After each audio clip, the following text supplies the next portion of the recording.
We're continuing to follow the breaking news out of Russia. President Vladimir Putin is promising swift justice for a mercenary group whose revolt he calls an armed mutiny. In an overnight address, Putin calls the Wagner Group's rebellion a treasonous stab in the back.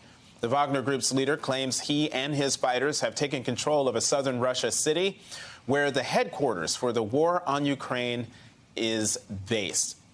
Joining me now, Virginia Congressman Gerry Connolly, who is on the House Foreign Affairs Committee. He's also the President Emeritus of the NATO Parliamentary Assembly. Congressman Connolly, thank you very much for being here. As I mentioned, you are on the House Foreign Affairs Committee. I wanted to get your reaction to what's unfolding in Russia with armed mercenaries apparently staging a rebellion.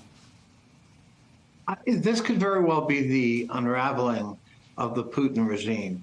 This is certainly the biggest existential threat he's faced in his 23 years in rule. The Wagner Group was his own creation. He allowed it enormous latitude all over the world, allowed it to criticize the Russian military and to engage in independent activities, and was the only really successful part of the Russian invasion in Ukraine. To have a 25,000-man force take without resistance the command center of all Russian activity in Ukraine on Rostov-on-Don, as happened earlier this morning, is a very significant development. And then, of course, Prigozhin has gone further.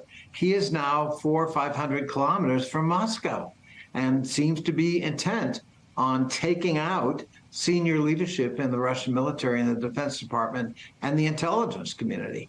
This is a real serious threat to the continuation of Putin's regime. How concerned should the West be by Prigozhin's march north, his march towards Moscow? Whenever you have any kind of revolution or revolution-like activity like this, you worry about, well, what comes next? We have to remember that there are no good guys in this battle. Prigozhin is a thug. He's a murderous thug.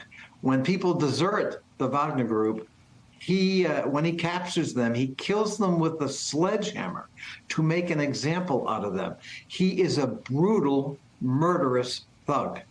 But he's, of course, taking on now an equally brutish, murderous, sociopathic thug in the form of Vladimir Putin. So there's no good guy in this struggle, and therefore there's unlikely to be any kind of outcome that the West is going to find favorable, or that is likely to put Russia back on a more democratic course. What it could do, however, is really unravel the stability of Russian military alignments over a 900-kilometer border with Ukraine. And so this could prove to be very favorable to the Ukrainian cause, but it could prove to be profoundly destabilizing internally in Russia.